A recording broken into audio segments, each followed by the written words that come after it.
जितने भी लोग आज की सुबह जुड़े हैं, मैं आप सबको एक और बार प्रभु यीशु मसीह के नाम से स्वागत करता हूँ।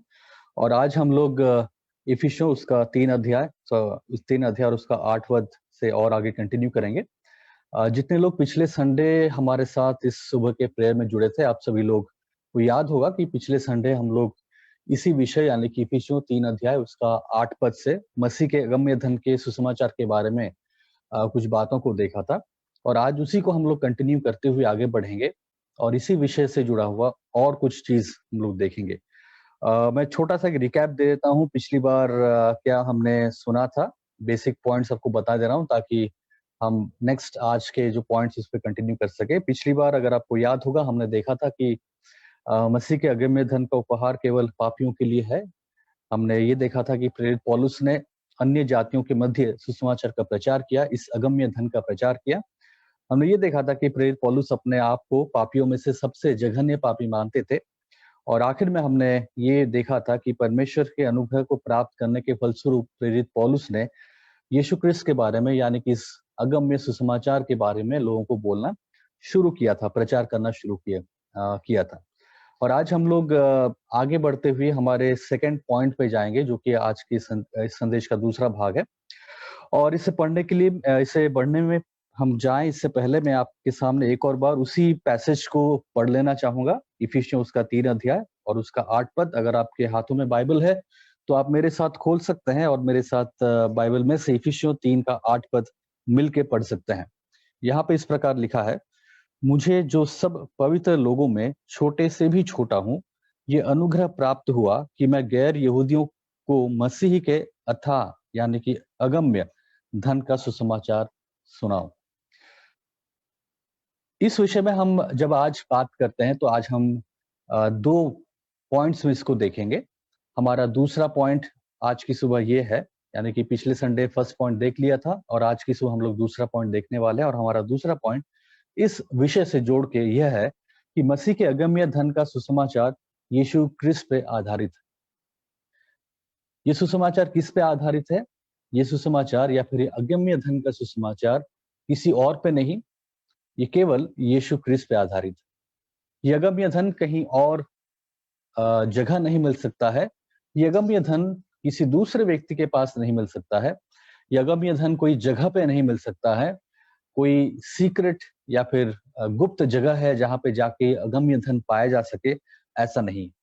बाइबल हमें सिखाती है कि ये जो अगम्य धन है वो केवल यीशु क्रिस्त में पाया जा सकता है। और मैं आपके सामने 3 अलग-अलग पैसेजेस पढ़ूंगा। मैं आपके सामने इफिसियों 1 का 3 पद पढ़ूंगा, मैं आपके सामने दूसरा कुरिन्थियों 1 का 20 पद पढ़ूंगा और फिर मैं आपके सामने दूसरा पतरस और उसका तीसरा पद भी पढ़ूंगा। तो बारी-बारी से मैं इन 3 पैसेजेस को आपके सामने पढ़ दे रहा हूँ। इफिसियों उसका 1 अध्याय और उसका तीसरा पद। हमारे प्रभु यीशु मसीह का पिता परमेश्वर धन्य हो, जिसने हमें मसीह में स्वर्गीय स्थानों में सब प्रकार के आत्मिक आशीषों से आशीषित किया। याद रखिएगा कि हमारा जो दूसरा पॉइंट है आज की सुबह ये है कि मसीह के अगम्य धन का सुसमाचार यीशु क्रिस्त पर आधारित है। और इसी से जुड़ा हुआ ये 3 पैसेज में पढ़ रहा हूँ। और मैंने आपके सामने इफिसियों 1 का 3 पढ़ लिया है। मैं आपके सामने अभी दूसरा कुरिन्थियों 1 अध्याय और उसका 20 पद भी पढ़ने वाला हूँ। दूसरा कुरिन्थियों उसका 1 अध्याय और उसका 20 पद।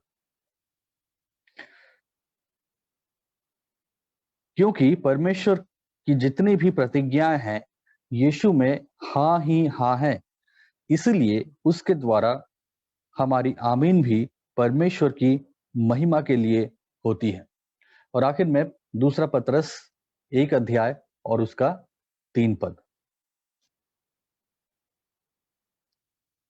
दूसरा पतरस 1 अध्याय और उसका 3 पद।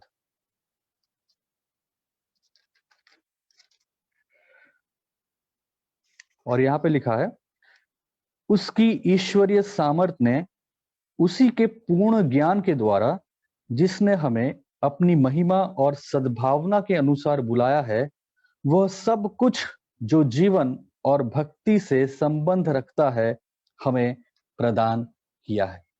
तो जब हम ये कह रहे हैं कि मसीह के अगम्य धन का सुसमाचार यीशु क्रिस्त पर आधारित है, हम इन 3 पैसेजेस में देख पा रहे हैं, जैसा कि दूसरा पतरस 1 का 3 में हमने पढ़ा कि जीवन और भक्ति से संबंधित जो भी हमें आवश्यकताएं हैं, उसी की ईश्वरीय सामर्थ्य ने उसी के पूर्ण ज्ञान के द्वारा, जिसमें हमें अपनी महिमा और सद्भावना के अनुसार बुलाया है, वो सब कुछ वो सब कुछ जो जीवन और भक्ति से संबंध रखता है, सब कुछ जो जीवन और भक्ति से संबंध रखता है, हमें प्रदान किया गया है। दूसरा कुरिन्थियों 1:20 में हमने देखा कि परमेश्वर की जितनी भी प्रतिज्ञाएं हैं, यीशु में हाँ और हाँ ही हैं। हाँ और आमीन है, कहीं लिखा है हाँ हाँ और आमीन है, लेकिन हम यहाँ पे देख रहे हैं विशेष रूप से, क्योंकि परमेश्वर की जितनी भी प्रतिज्ञाएं हैं वो यीशु में हाँ और आमीन है।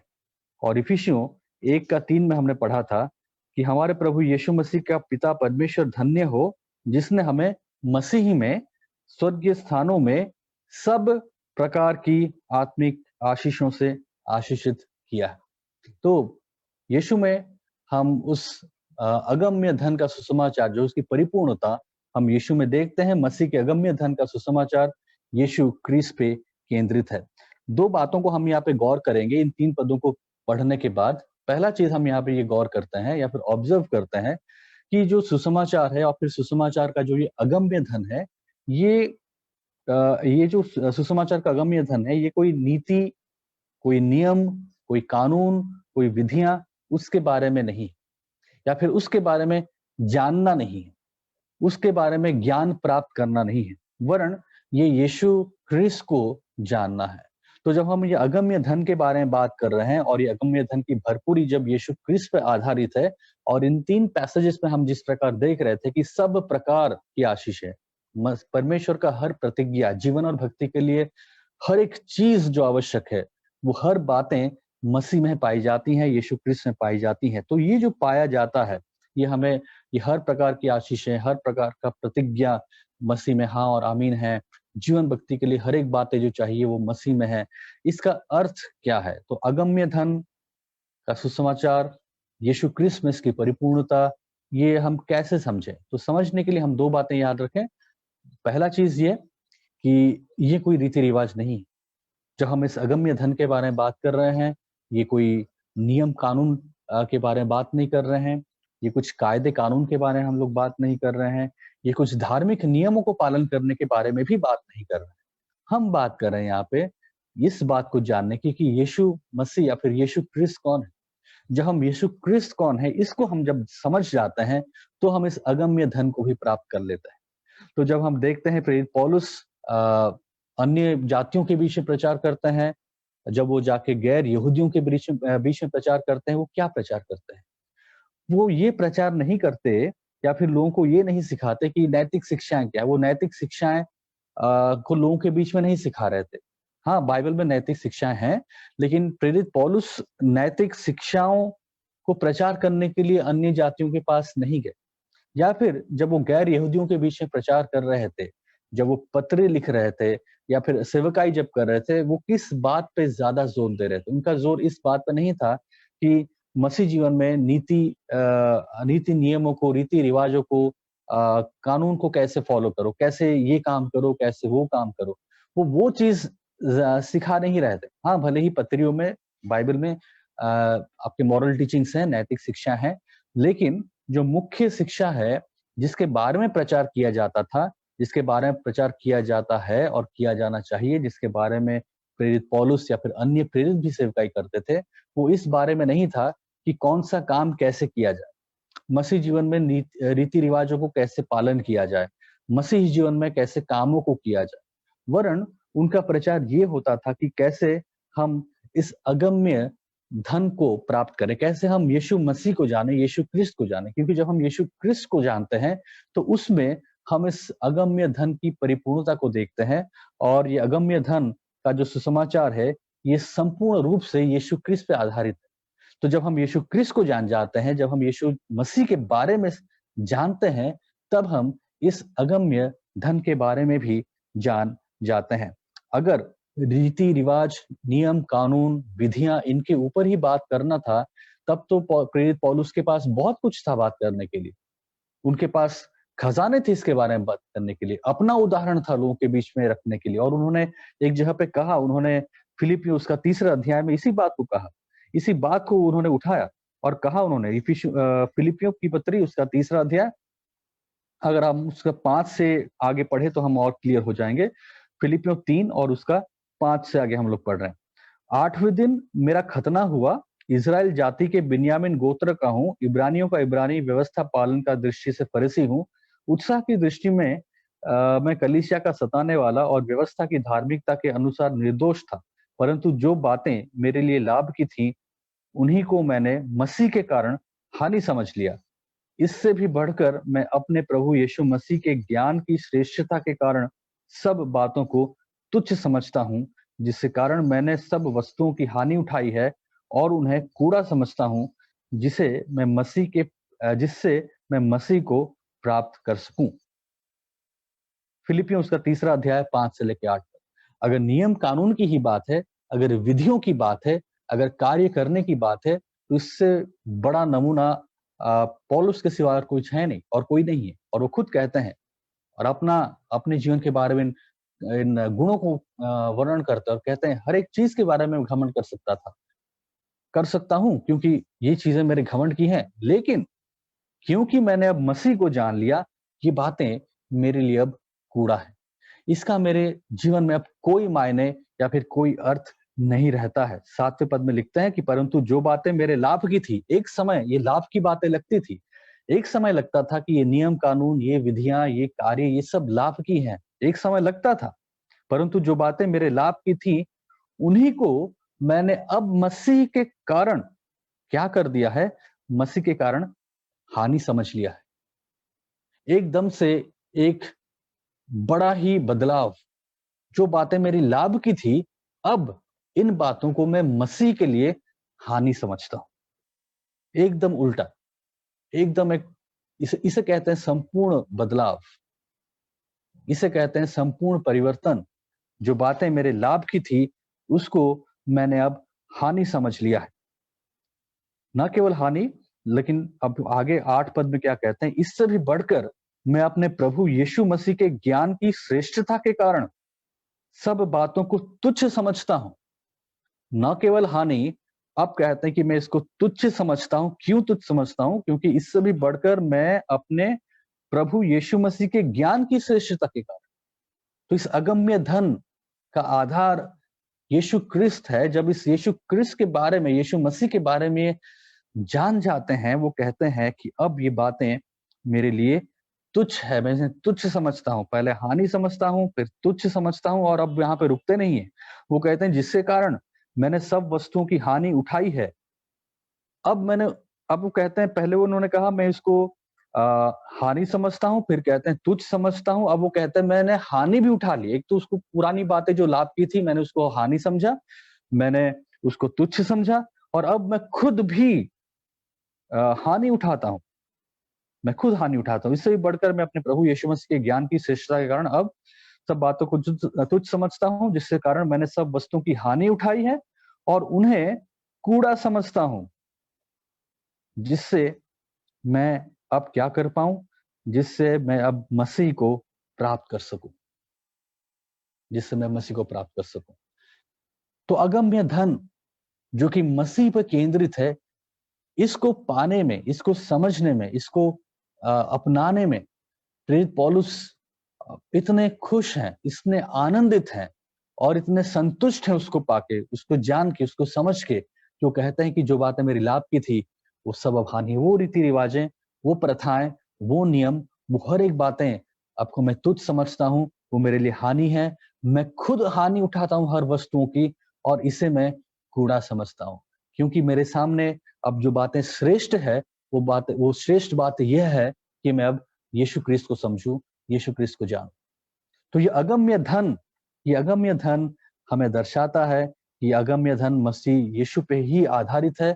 और जब ये मसीह यीशु पे आधारित है, हम ये भी समझते हैं यहाँ पे कि ये एक श्रेष्ठ बात है, ये एक उत्तम बात है। और जब हम इस उत्तमता को समझ जाते हैं, जब हम ये श्रेष्ठता को समझ जाते हैं, तो अब बाकी हर एक चीज हमारे लिए हानि बन जाती है, हमारे लिए वो कूड़ा बन जाती है।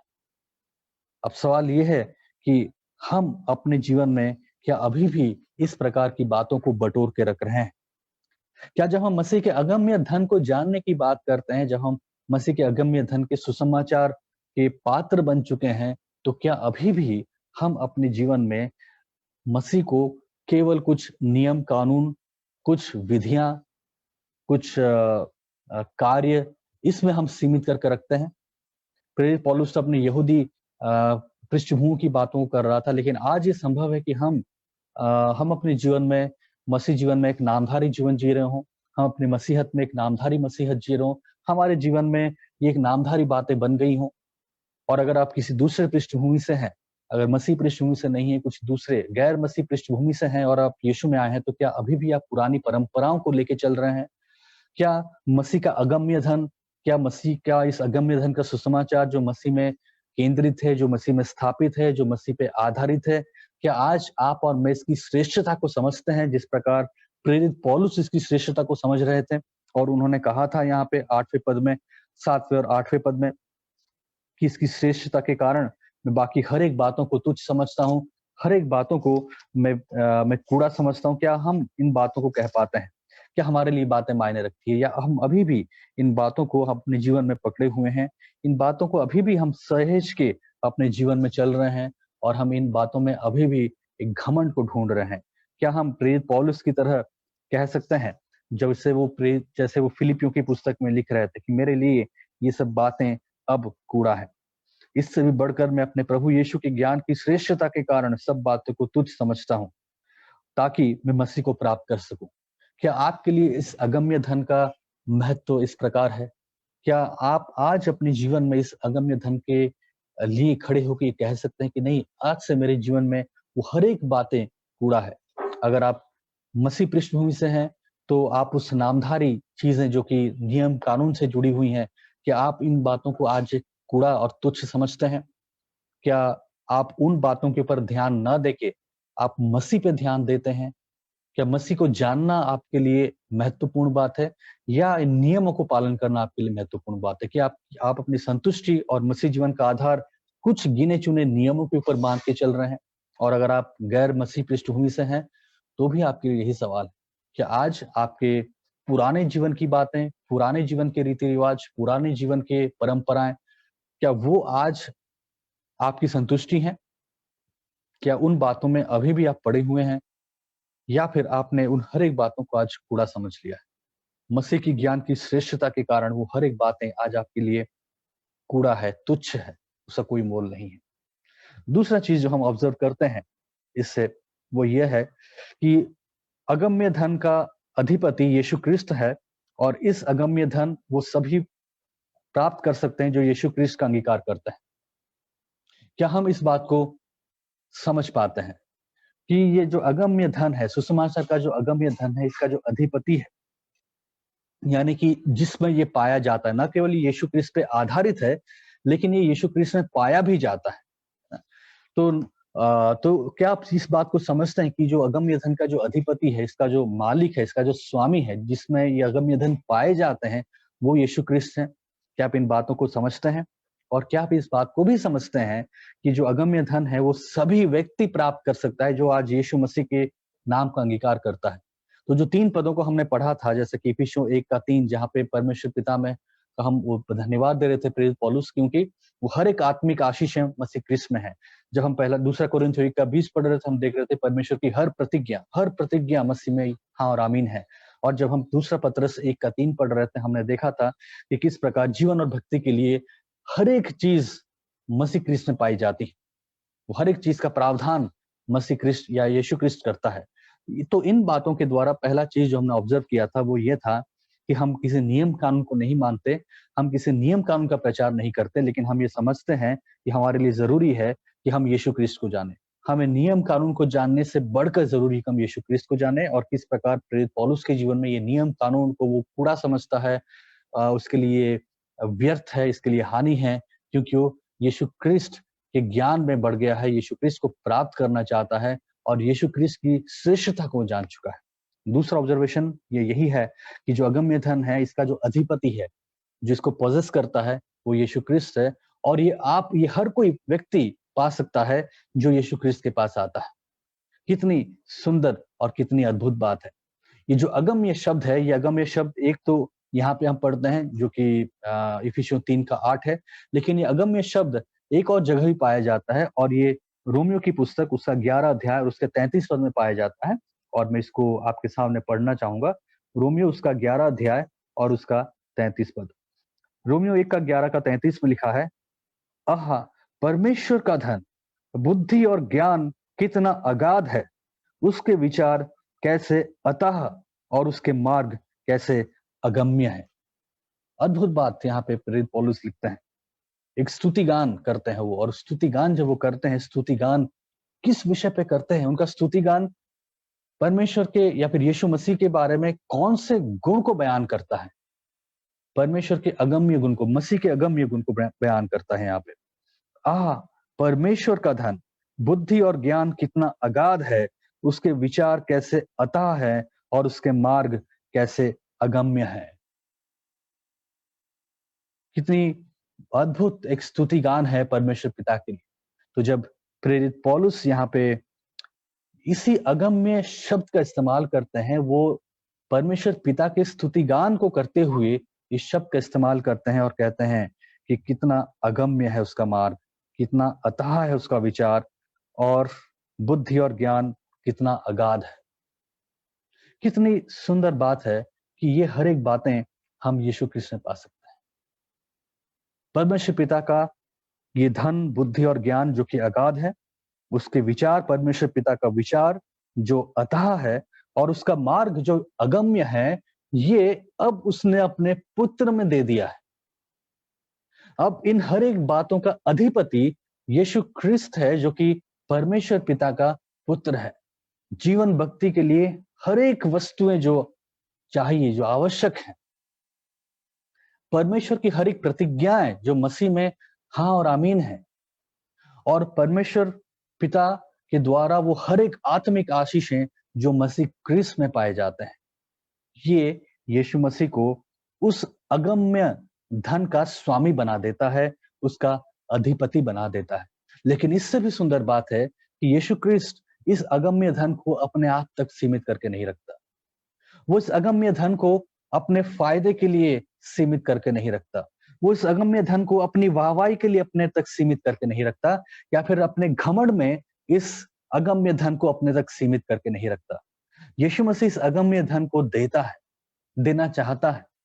और किसको देता है? उन हर एक व्यक्ति को, उस हर एक व्यक्ति को यीशु मसीह देता है यह अगम्य धन, जो यीशु क्रिस्त का अंगीकार करते हैं, जो यीशु मसीह का अंगीकार करते हैं, जो यीशु क्रिस्त का अंगीकार करते हैं। कितनी अद्भुत और कितनी सुंदर बात है। और जब हम इस धन के बारे में बात करते हैं, हम इस अगम्य शब्द को हमने देखा, और जब हम इस धन के बारे में बात करते हैं, जो अगम्य धन मसीह में पाया जाता है, और ये आत्मिक धन जो मसीह में पाया जाता है, इसके बारे में बाइबल हमें क्या बताती है? बाइबल हमें एक तो चेतावनी देती है। पहला, लूका 12 का 21 में जो सांसारिक धन है उसके बारे में चेतावनी देती है, और उसके बाद मत्ती 6 का 19 में भी हमें एक चेतावनी देती है और एक सुझाव देती है। पहले हम बारी-बारी से इन दोनों पदों को देख लें। पहले हम लूका उसका 12 अध्याय और उसका 21 पद को देखेंगे। एक चेतावनी है यहाँ पे, लूका 12 और उसका 21 पद।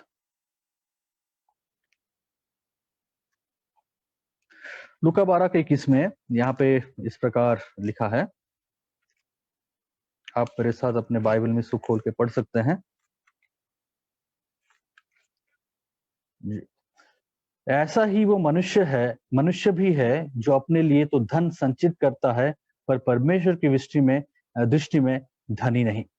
ये आखिर में कंक्लूजन है उस पैराबल का, जो धनी मूर्ख का दृष्टांत है। तो आप सभी लोग जानते हैं इस धनी मूर्ख के बारे में। और ये धनी मूर्ख क्या करता है? वो धनी मूर्ख भीड़ में से, यहाँ पे हम 15 पद में देखते हैं, 13 पद में, भीड़ में से किसी ने उससे कहा, हे गुरु, मेरा भाई से कहे कि पिता का संपत्ति को मेरे साथ बंटवारा करे। परंतु उसने उससे कहा, हे मनुष्य, किसने मुझे तुम्हारा न्याय या बंटवारा करने वाला नियुक्त किया है? उसने उनसे कहा, सावधान, हर प्रकार के लोभ से सतर्क रहो, क्योंकि संपत्ति की अधिकता होने पर भी किसी का जीवन उसकी संपत्ति पर निर्भर नहीं होता। तब उसने उनसे एक दृष्टांत कहा। किसी धनवान पुरुष की भूमि में बहुत अधिक उपज हुआ। वो अपने मन में ये विचार करने लगा, मैं क्या करूं? मेरे पास अपने उपज रखने के लिए स्थान तो नहीं। उसने कहा, मैं ऐसा करता हूं कि अपनी बकरियां को तोड़कर बड़ी बखारियां बनाऊंगा और उन्हीं में अपना सारा अनाज और संपत्ति रखूंगा। तब मैं अपने प्राण से कहूंगा, हे मेरे प्राण, तेरे पास बहुत वर्षों के लिए बहुत सी संपत्ति रखी है, चैन कर, खा पी और आनंद मना। परंतु परमेश्वर ने उससे कहा, हे मूर्ख, आज ही रात तेरा प्राण तुझसे लिया जाएगा। तब जो कुछ तूने इकट्ठा किया है वो किसका होगा? ऐसा ही वो मनुष्य है ऐसा ही वो मनुष्य भी है जो अपने लिए तो धन संचित करता है, पर परमेश्वर की दृष्टि में धनी नहीं। तो परमेश्वर की दृष्टि में धनी वो व्यक्ति नहीं था, क्योंकि वो अपने जीवन काल में अपने लिए धन संचित करने की योजनाएं बना रहा था और परमेश्वर को अपने जीवन में स्थान नहीं दिया था। मत्ती उसका 6 अध्याय और 19 पद, पहाड़ी उपदेश में यीशु मसीह जब अपने चेलों के साथ या फिर यीशु मसीह के पीछे चलने वाले लोगों के बीच में अपने शिक्षाओं को दे रहा था, जिसे हम बहुत एक ना पहाड़ी उपदेश के नाम से जानते हैं, जो कि मत्ती 5, 6 और 7 अध्याय में पाया जाता है। और यहाँ पे हम 6 अध्याय और उसके 19 पद को देखेंगे, जहाँ पे एक चेतावनी दी जाती है और साथ-साथ एक आप कह सकते हैं सुझाव भी यहाँ पे दिया जा रहा है।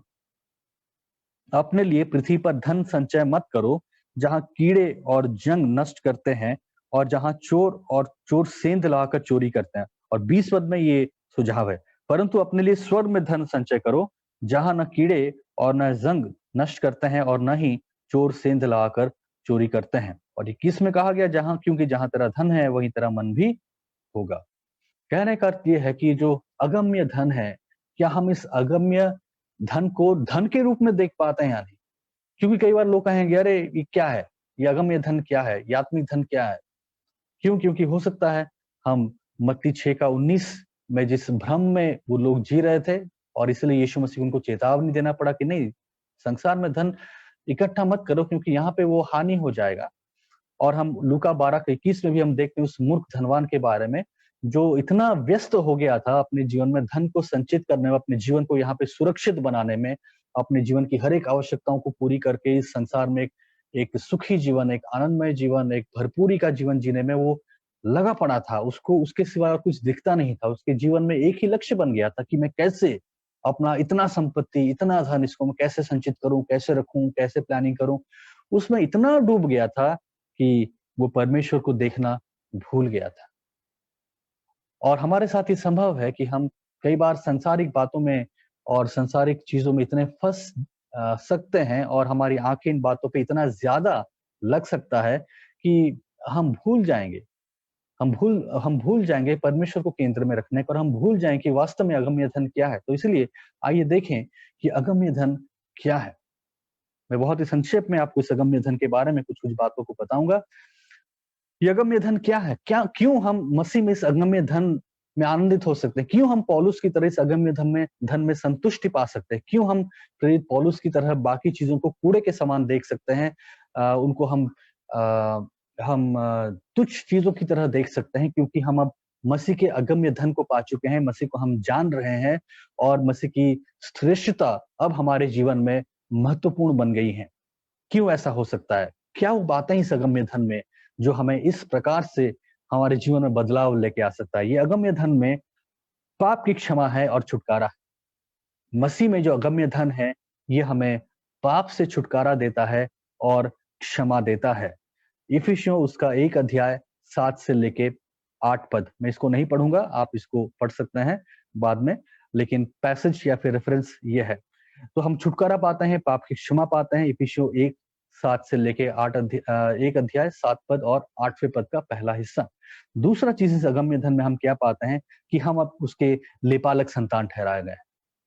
परमेश्वर हमें अपना संतान बना देता है। ये अगम्य धन यह है।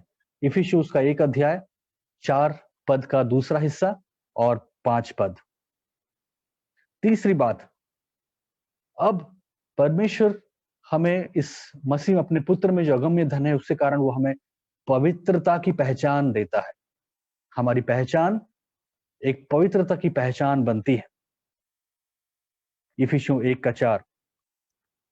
चौथी बात, अब इस जीवन में वो हमें एक उद्देश्य देता है और ये उद्देश्य को हम पूरा करते हैं, क्योंकि इस उद्देश्य को, इन भले कामों को उसने हमारे लिए पहले से ही सृजा है। इफिसियों उसका 1 अध्याय उसका 9 पद।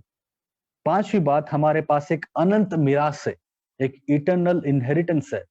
इफिसियों 1:11, 1:14। एक अनंत मिरास, एक इटर्नल इनहेरिटेंस। हमारे पास अब एक आशा है। हम आशा रहित थे, लेकिन अब हमारे पास एक आशा है। इफिसियों 3:5। अब हमें एक सामर्थ्य दिया गया है। ये सामर्थ्य क्या सामर्थ्य है कि हम अब मृत्यु से जीवन पा चुके हैं। ये सामर्थ्य चिन्ह चमत्कार करने वाला सामर्थ्य नहीं है। ये वो सामर्थ्य है जो दर्शाता है कि अब हम मृत्यु से निकल के हम अब जीवन में आ चुके हैं। इफिसियों 1:19 और 20 पद, 3:7 पद। हमें जीवन मिला है। हम मरे हुए थे, लेकिन अब हमें जीवन मिला है। हमें उसने जिलाया है। इफिसियों 2 अध्याय उसका 1 पद और उसका 5 पद। और आखिर में वो हमें शांति देता है। इफिसियों 2 उसका 14 और उसका 16 पद। वो हमारा शांति बन चुका है।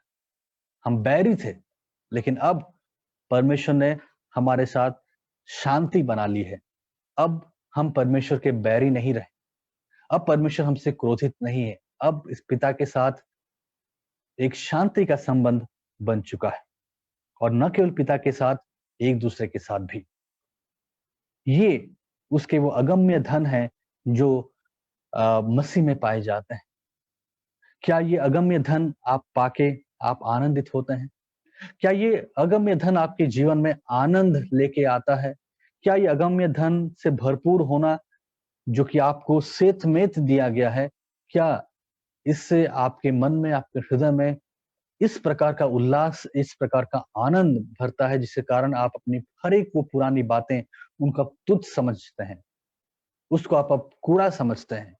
वो चाहे आपके नामधारी मसीह जीवन से जुड़े हुए आपके रीति रिवाज हों, आपके कार्य हों, आपके काम हों, या आपके गैर मसीह पृष्ठभूमि से जुड़े हुए ये सब बातें हों। क्या हम पौलुस की तरह अब इन मसीह की इन श्रेष्ठता को जानने के बाद, मसीह को पहचानने के बाद, मसीह को उस अगम्य धन का स्वामी जानने के बाद, उस अगम्य धन का श्रोता जानने के बाद, उस अगम्य धन का अधिपति जानने के बाद, वो अगम्य धन का आधार मसीह क्रिस्ट है, इसको जानने के बाद क्या हम पौलुस की तरह आज आनंदित हो पाते हैं? सवाल ये है। और आखिर में जो हमारा आखिरी पॉइंट है, या कि तीसरा पॉइंट है, वो ये है कि यीशु मसीह अब हमें निमंत्रण देते हैं कि हम उसके पास आएं और इस अगम्य धन को हम प्राप्त करें। अगम्य धन के सहभागी होने के लिए यीशु क्रिस्ट सबको निमंत्रण करता है, या फिर निमंत्रित करता है। ये हमारा आखिरी पॉइंट है। तो ये जो अगम्य धन है वो सबके लिए है, लेकिन आखिर में हम ये भी देखते हैं कि यीशु मसीह इस अगम्य धन को देने के लिए सबों को निमंत्रण देता है। वो निमंत्रण देता है आपको, वो निमंत्रण देता है मुझे, वो निमंत्रण देता है हर एक मनुष्य को कि वो आए और इस अगम्य धन में सहभागी हो सके। क्योंकि अगर ये अगम्य धन किसी के काम का नहीं तो फिर इसका क्या फायदा?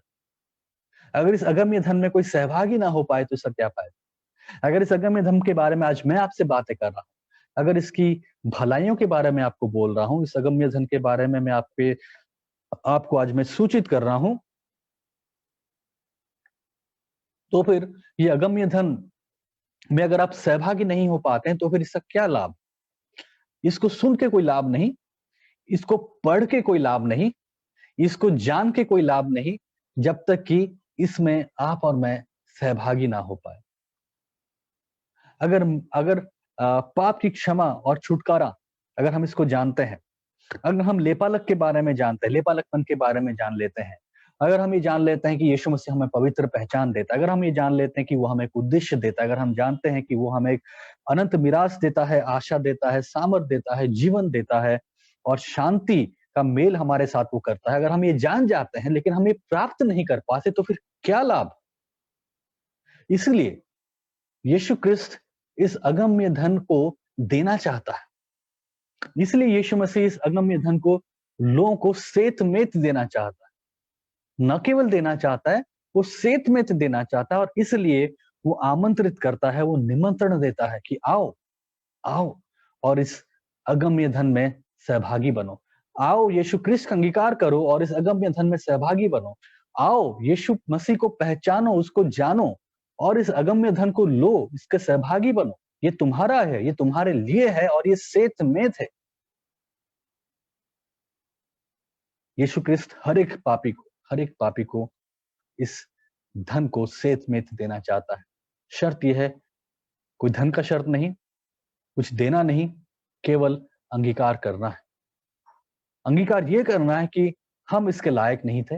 अंगीकार ये करना है कि हम अब यीशु क्रिस्त के इस अगम्य धन के लायक नहीं थे। हमारे पापों के कारण हम अलग थे, हमारे पापों के कारण हम मरे हुए थे, हमारे पापों के कारण हम इस योग्य थे ही नहीं कि हम इस अगम्य धन को प्राप्त करें। लेकिन यीशु क्रिस्त के बलिदान के द्वारा, यीशु क्रिस्त के आज्ञाकारी जीवन के द्वारा, उसके जीवन के द्वारा, पाप रहित जीवन के द्वारा, वो परमेश्वर पिता के सामने अपने आप को बलि देता है, बलिदान करता है, अपने लहू को बहाता है और एक योग्य बलिदान बनता है, एक सिद्ध बलिदान बनता है और उस बलिदान के द्वारा वो आज आपको और मुझे निमंत्रण देता है कि आओ, अपने पापों को मानो, अपने पापों का अंगीकार करो, अपने पापों से क्षमा मांगो और यीशु क्रिस्त को अपने जीवन में राजा, उद्धारकर्ता और स्वामी के रूप में ग्रहण करो और ये अगम्य धन तुम्हारा है। इस अगम्य धन के तुम सहभागी बनोगे, तुम छुटकारा पाओगे, तुम क्षमा पाओगे, तुम लेपालक संतान ठहराए जाओगे, तुम शांति पाओगे, तुम जीवन में एक उद्देश्य पाओगे, तुम उस अनंत मिरास के सहभागी होगे, तुम सामर्थ पाओगे, परमेश्वर के साथ तुम्हारा शांति का संबंध होगा। इस सभी अधिक क्या हमें कोई धन की आवश्यकता आज है? क्या ये धन पर्याप्त नहीं? क्या ये धन हमारे लिए क्या ये धन हमें आज संतुष्ट नहीं करता? क्या इसमें हम परिपूर्णता नहीं पा सकते? बिल्कुल पा सकते हैं।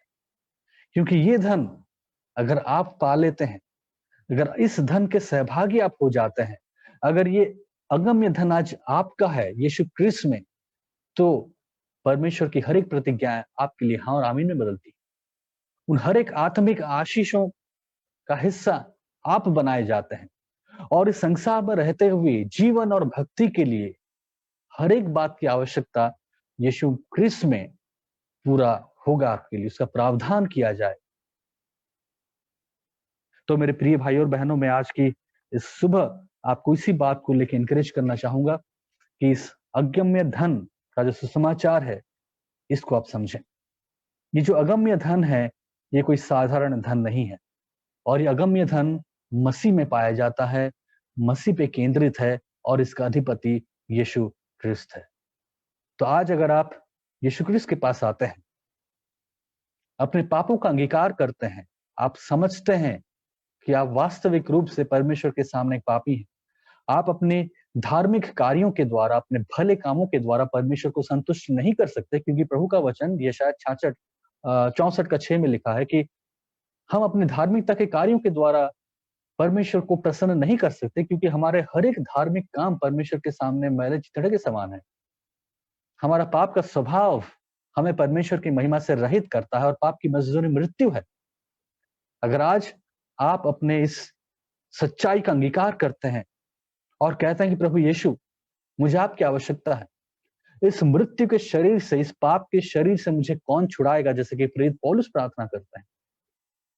जब आप गिड़गिड़ाते हैं, जब आप प्रार्थना करते हैं और जब आप अपनी सच्चाई को परमेश्वर के सामने बयान करते हैं, तो परमेश्वर आपके जीवन में कार्य करते हैं। वो आपको क्षमा करते हैं, वो आपको एक नया हृदय देते हैं। इस पत्थर का हृदय वो बदलते हैं। वो पत्थर का हृदय आपके अंदर एक मांस का हृदय दिया जाता है और ये मांस का हृदय, ये लहू और मांस का हृदय आपके अंदर कार्य करता है। परमेश्वर का पवित्र आत्मा आपके अंदर कार्य करता है और आप उस मसीह जीवन का हिस्सा बनते हैं। तो क्यों नहीं आज आप और मैं परमेश्वर के सामने उसके पुत्र के लिए धन्यवाद दें। आप और मैं जो आज विश्वासी हैं, आप और मैं जो आज प्रभु को जानते हैं, आप और मैं जो आज इस अगम्य धन के वारिस बन चुके हैं, इस अगम्य धन के हम ये अगम्य धन हमारे जीवन का हिस्सा है, तो क्यों नहीं आज हम लोग धन्यवाद दें प्रभु के सामने? क्यों नहीं आज हम प्रभु के सामने उसकी बढ़ाई करें? परमेश्वर के सामने उसके पुत्र की बढ़ाई करें, पिता के सामने उसके पुत्र यीशु क्रिस्त की बढ़ाई करें और कहें, धन्यवाद दें कि हे पिता आपका धन्यवाद हो कि वो हर एक बातों की परिपूर्णता आपने अपने पुत्र प्रभु यीशु क्रिस्त में दिया है। और यीशु क्रिस्त उस अगम्य धन का उस अगम्य धन का अधिपति है। और यीशु क्रिस्त आज हमें सेत-मेत इस अगम्य धन को दिया है जब हमने उसका अंगीकार किया है। आइए हम लोग धन्यवाद दें। परमेश्वर पिता, हम आज आपके सामने एक धन्यवादी हृदय के साथ उपस्थित हैं, क्योंकि आपने अपने पुत्र यीशु क्रिस्त के द्वारा हमें वो अगम्य धन दिया है। वो अगम्य धन, वो सुसमाचार का अगम्य धन, जिसका अधिपति यीशु क्रिस्त है, उसने ये अगम्य धन हमें सेत-मेत दिया है। हम इस बात के लिए धन्यवाद देते हैं। परमेश्वर पिता, आप अति महान हैं, आप दयालु हैं, आप करुणामय हैं, क्योंकि आपने हमें क्षमा किया है। आपने हमें पापों से आजाद किया है। आपने हमें अपने पुत्र के लहू के द्वारा धोया है। हम इसलिए धन्यवाद देते हैं कि आपके पुत्र यीशु क्रिस्त ने हमारे लिए जो निष्पाप बलिदान बन के क्रूस पे चढ़े, आपके पुत्र यीशु मसीह जो हमारे लिए, हमारे स्थान पे, हमारी जगह पे वो सिद्ध बलिदान बने जो हम कभी नहीं बन सकते थे, हम उसके लिए धन्यवाद देते हैं। प्रभु यीशु, हम आपको भी धन्यवाद आज की सुबह देते हैं कि आपने एक आज्ञाकारिता का जीवन इस संसार में जिया। स्वर्गीय महिमा को छोड़ के आप देहधारी हुए और देहधारी होके आपने उस जिम्मेदारी को निभाया, उस योजना को पूरा किया और पिता के द्वारा जिस उद्देश्य से आपको भेजा गया था, प्रभु यीशु मसीह, आपने संसार में रहते हुए संपूर्ण आज्ञाकारिता के साथ, संपूर्ण एक निष्पाप जीवन जी के, एक निष्कलंक जीवन जी के, एक पाप रहित जीवन जी के आपने इस जिम्मेदारी को पूरा किया और उसके द्वारा आप हमारे लिए वो प्रायश्चित बने, आप हमारे स्थान पे वो बलिदान बने, जिसके द्वारा हमारा मिलाप स्वर्गीय पिता के साथ हो पाया। जो हम बैरी हो गए थे अपने मन में, अपने जीवन में, जो शांति का संबंध टूट गया था और हम क्रोध के संतान बन गए थे, उस संबंध को प्रभु यीशु मसीह आपने बदल दिया अपने बलिदान के द्वारा, अपने जीवन के द्वारा, अपनी आज्ञाकारिता के द्वारा और क्रूस पे वो सिद्ध बलिदान बने, वो निष्कलंक और निष्पाप बलिदान बन के अपने पवित्र लहू से आपने हमारे हर एक पाप को क्षमा किया, धो डाला और हमें भी पवित्र ठहराया, ताकि आज हम इस नई पहचान को पा चुके और पा सके हैं कि हम स्वर्गीय पिता के संतान हैं, लेपालक संतान हैं और हमारे लिए स्वर्ग में एक अनंत मिरास है। प्रभु यीशु, इस अगम्य धन के लिए आपका धन्यवाद। इस अगम्य धन के सुसमाचार के लिए आपका धन्यवाद। हमारी प्रार्थना ये है कि अब से हम अपना जीवन उस जिम्मेदारी के साथ जी सकें, जो जिम्मेदारी आज हमारे ऊपर आपने दिया है, क्योंकि हमने इस अगम्य धन के सुसमाचार को प्राप्त कर लिया है। हम उन हर एक बातों को आज तुच्छ समझे, उन हर एक पुरानी वस्तुओं को जो हमारे पुराने जीवन से जुड़ा हुआ था, उसको हम कूड़ा समझे। हम प्रेरित पौलुस की तरह आगे बढ़ पाए और कह पाए कि हमने मसीह को पा लिया है। हम मसीह की सर्वश्रेष्ठता में, मसीह के ज्ञान में बढ़ना चाहते हैं। हम मसीह को और जानना चाहते हैं, उसके दुख के सहभागी होना चाहते हैं और उस श्रेष्ठता को जानने के लिए हम हर एक बातों को तुच्छ समझ सकें। हर एक वो पुरानी बातें जो एक समय हमारी लाभ की थी, जो हमारी घमंड की थी, उन हर एक बातों को हम कूड़ा समझ सके, उन हर एक बातों को हम व्यर्थ समझ सकें। प्रभु यीशु मसीह ये अनुग्रह हमें दे। पवित्र आत्मा, आप हमारे हृदय में कार्य करें। पवित्र आत्मा, आप हमारे हृदय को कायल करें जब जब हम उस गुनाह के रास्ते पे चले जाते हैं, जब जब हम उस पापमय जीवन की ओर भटकने लगते हैं, हमारा मन उन पापमय बातों में फिर से लिप्त होने लगता है, तब आप हमें कायल करें। आप हमें स्मरण दिलाए कि हम उन बातों में अब सहभागी नहीं हो सकते हैं, क्योंकि अब हम पुत्र के राज्य में आ चुके हैं। अब हम ज्योति के राज्य में ठहराए जा चुके हैं। अब हम ज्योति के संतान हैं। अब हम पिता के लेपालक संतान हैं। हमारा अब उन पुरानी बातों से, पुराने विचारों से, पुराने संबंधों से और पुराने कामों से अब कोई नाता नहीं है। ज्योति का अंधकार के साथ कोई मेल नहीं है। पवित्र आत्मा ये बातें आप हमें स्मरण दिला। जब-जब हम वचन को पढ़ते हैं, वचन का अध्ययन करते हैं, ये बातें हमारे हृदय में, हमारे मन में उभर-उभर के आने पाएँ। हमारे हृदय में, हमारे मन में, हमारे विचार में ये बातें स्थान ले पाएँ। ये बातें हमारे जीवन का केंद्र बिंदु बन पाएँ कि हम अब ज्योति के संतान हैं, अंधकार की बातों से हमारा कोई वास्ता नहीं। हम धन्यवाद देते हैं कि आपने सहायता किया कि हम आपकी इस अगम्य धन के बारे में पिछले 2 हफ्तों में, पिछले हफ्ते और इस हफ्ते हम लोग कुछ बातों को सुन पाएँ, सीख पाएँ, समझ पाएँ और जान पाएँ। सहायता करें कि हम इन बातों में और भी आगे बढ़ें, और भी हम दृढ़ हों और भी हम इसमें गंभीर होते जाएँ। धन्यवाद देते हैं और इस पूरी प्रार्थना को प्रभु यीशु मसीह आप ही के नाम से माँगते हैं। आमीन।